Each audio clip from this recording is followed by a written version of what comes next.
Sales is the most lucrative skill in the world, period.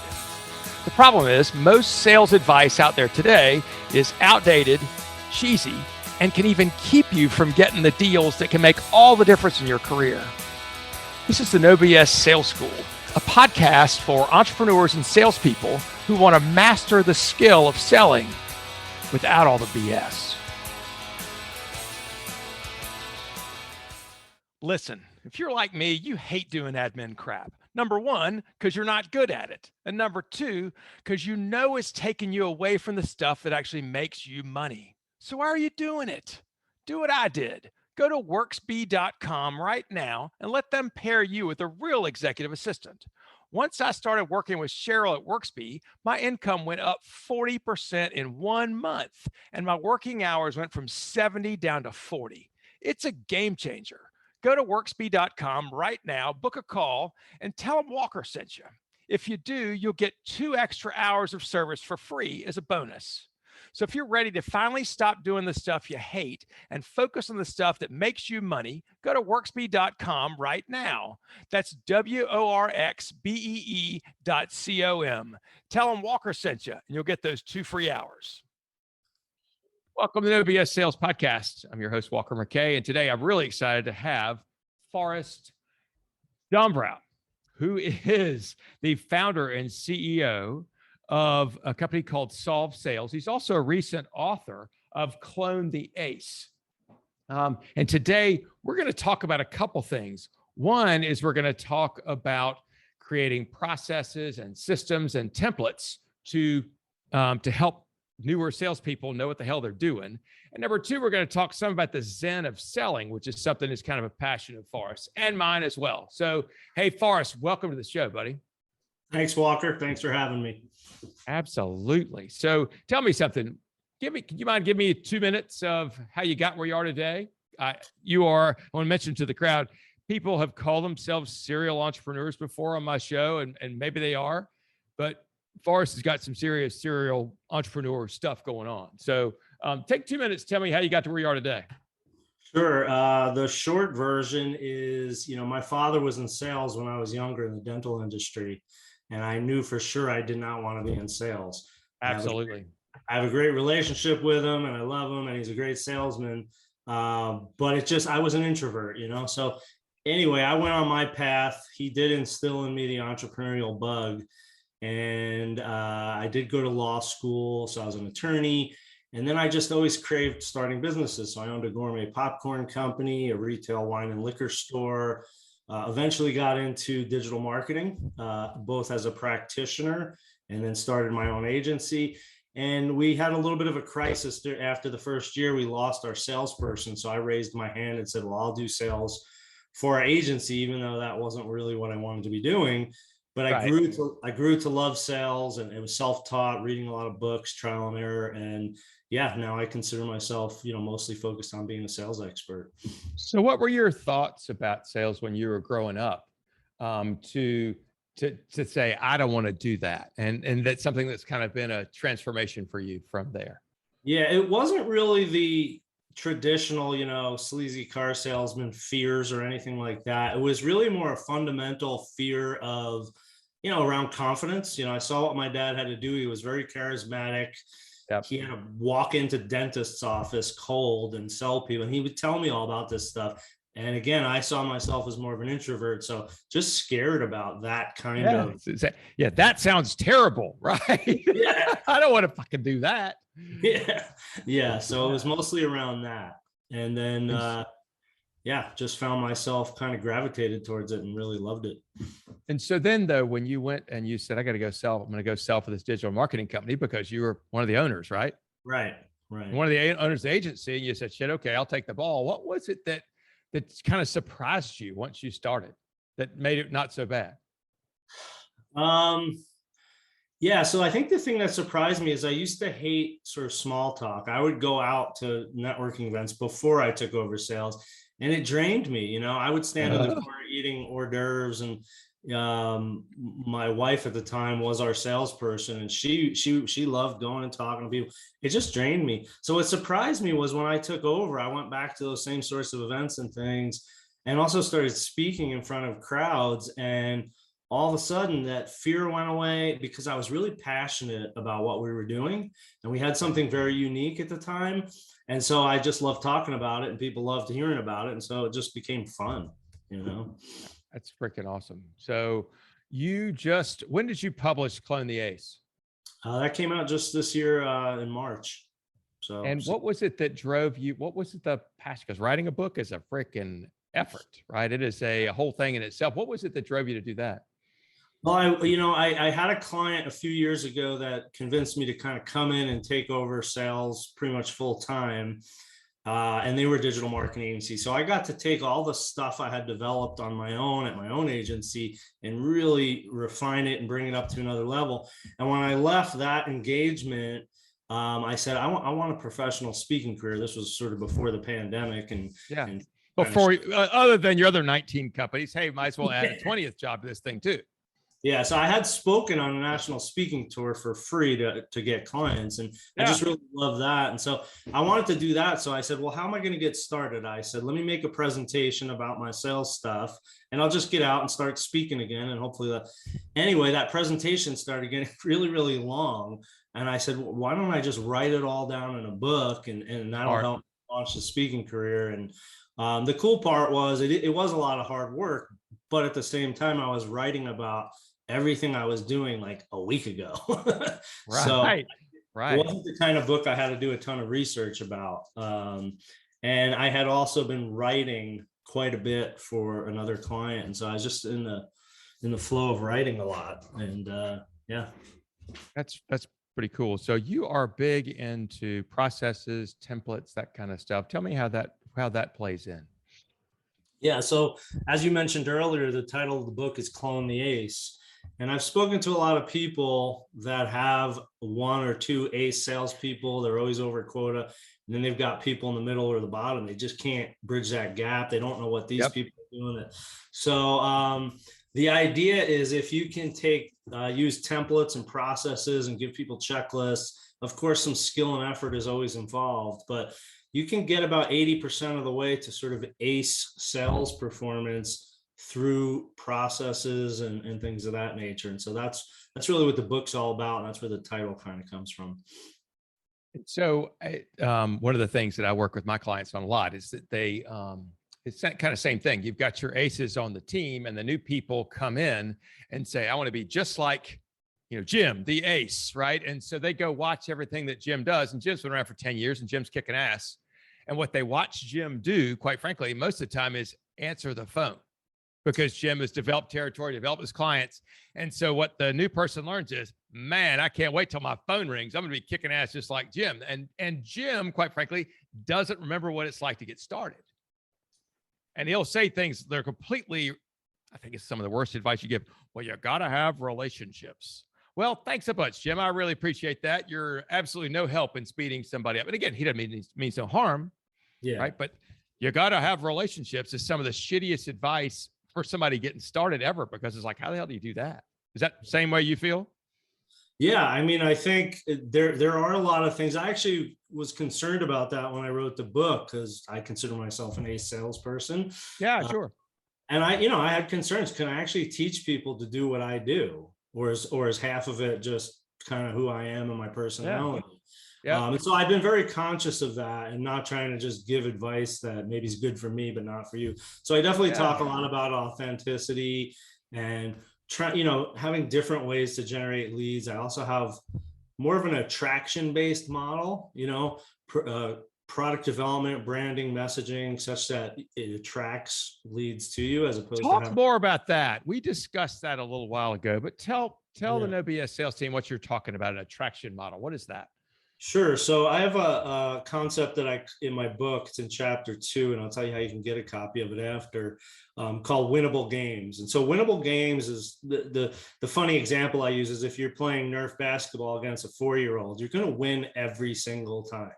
And so we want to make lead generation, marketing, and sales itself more like that, right? And so the attraction part comes in where you think about product development, unique value, positioning, messaging. So specific example, I had a client that focused only on digital marketing services for e-commerce businesses. It's not the most radically unique thing, but most digital marketing agencies just say we just do digital marketing more generally. Right. We do everything. Yeah. So by having that focus, when we start to say, hey, maybe we're going to go do trade shows, maybe we're going to do content mark. Well, which trade shows should we go to? Obviously, the ones that are e-commerce focused, right? And then when people would come to us because we were seen as an expert, we were a little bit different, and they would literally say on the phone, I'm talking to 2 or 3 other agencies, but I'm really interested to talk to you guys because you guys are the only ones that specialize in e-commerce marketing. So attraction model is having something unique such that your marketing can attract people rather than having to, bug them by cold calling and things of that nature. So mostly it's the niches. Yeah. Right? It's having a niche. Yeah, it's a niche, but I talk about in the book, there's different ways to do it. You could have a unique pricing model. So even if you don't focus on an industry, maybe you only do one particular service and you do it in a different way. So it's more broadly about being unique in a relevant way. You can't just be unique just to be unique, right? I used to have a partner in my liquor store.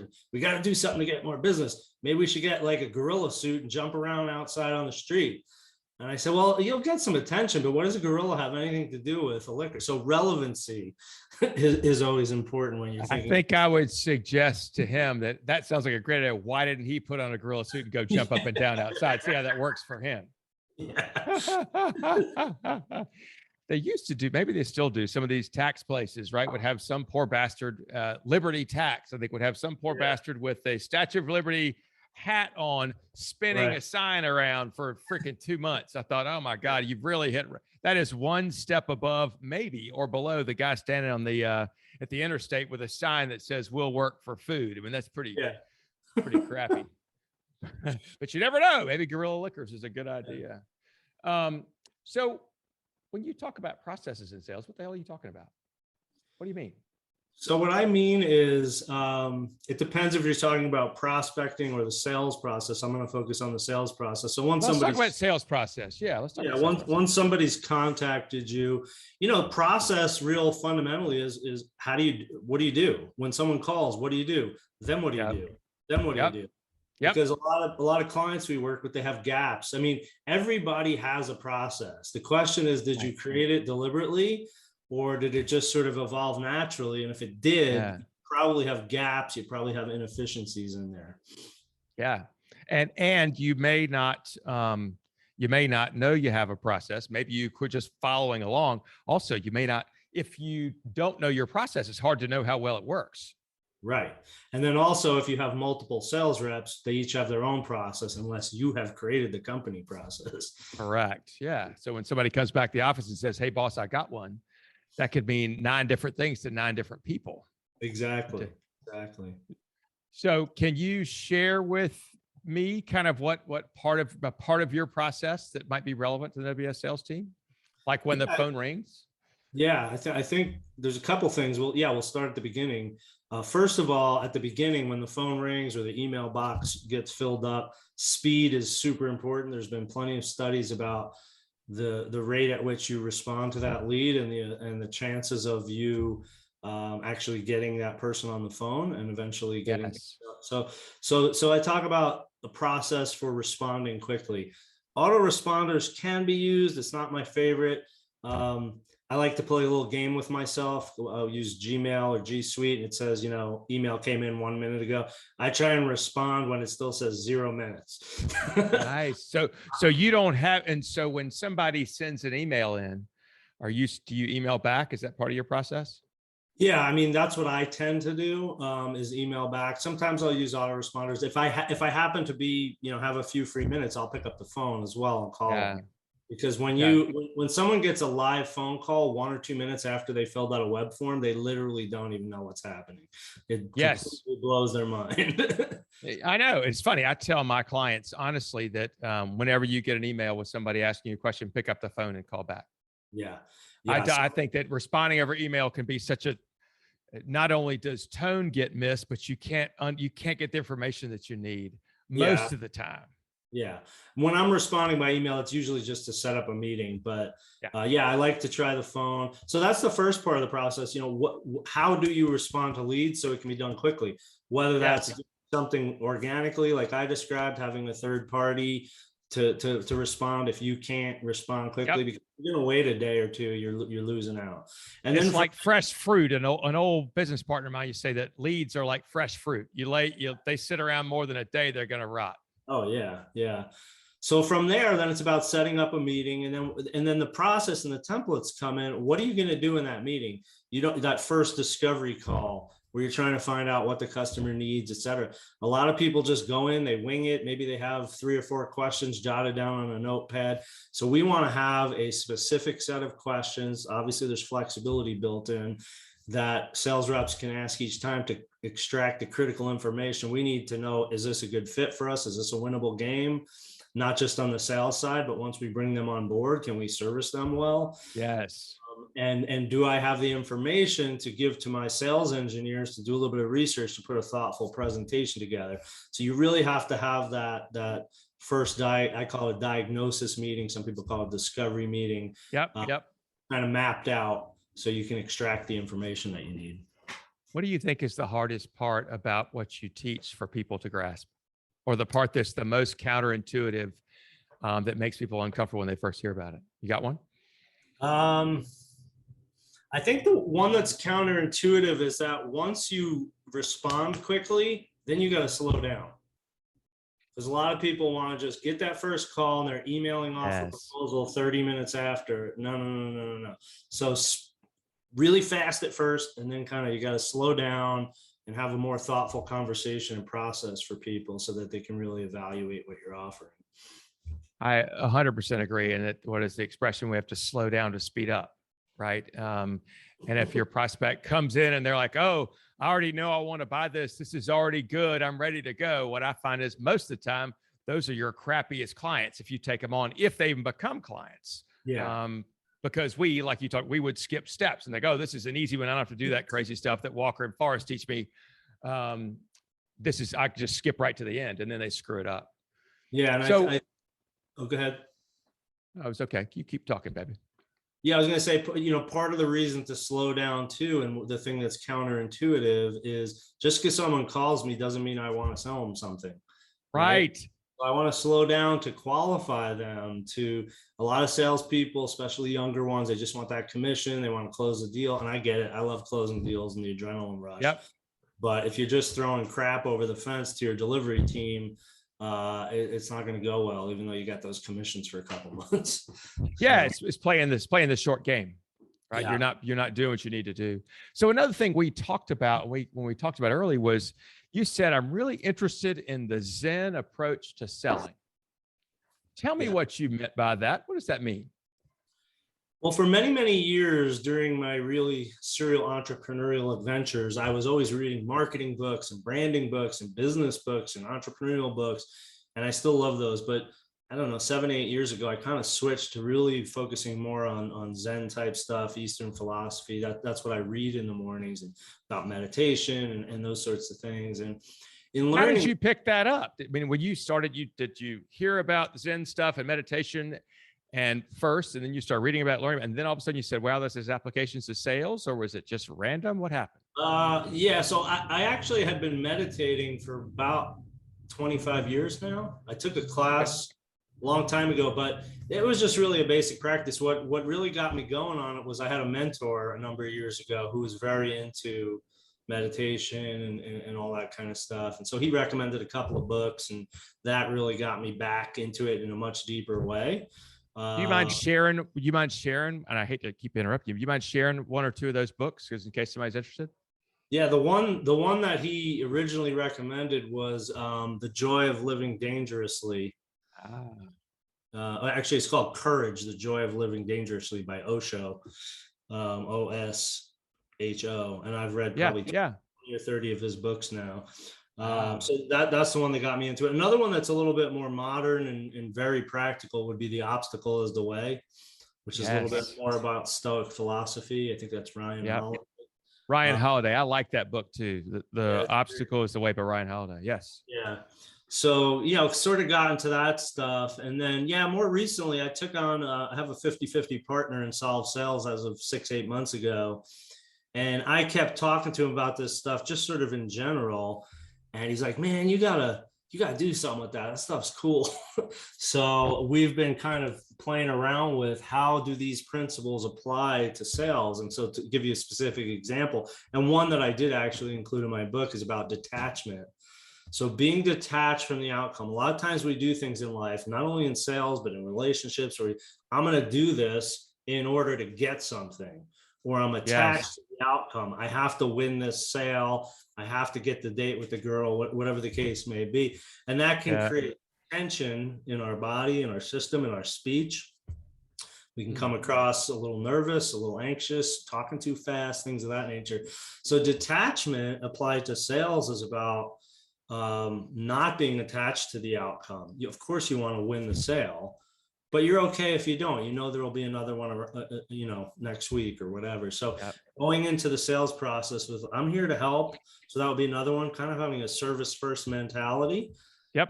So let me see if I can help you. If I can't, I don't want to take your money, as opposed Yeah. to being a greedy, I'm going to try and trick everybody into buying everything Right. to sell. So that sort of detached approach really, really can help loosen things up, and that ultimately wins more deals. Had a guest on my podcast a couple weeks ago, Rochelle Carrington, who's awesome, an old friend of mine, and one of her favorite mindsets is that's at every sales call, we need to get an outcome, but we can't care what the outcome is. That's a great, right? It's a yes or a no. Another way I've heard this put is some will, some won't. So what? Who's next? Yes, that's great. And when I teach closing, I kind of, I teach an approach to closing, obviously not tricking anybody, but thinking of it as an invitation. We've had these conversations. I told you what benefits are available to you. And I even use the example of inviting people to a dinner party. You go to your friend, you tell them what you're serving, you're going to have some drinks, who's going to be there. You're selling the dinner party, right? Yep. And then at the end, what is there to do? I'm inviting you. Would you like to come? Yeah, you want to come. Yeah, of course you want them to come, but if they don't, there'll be some other people at the party and they'll come to the next party. It'll be fine. And maybe you get invited to one, you can go drink their booze instead. Exactly. But inviting someone to a party is less stressful for a lot of people. So I like to kind of help them with that mindset. No, I think that's great. So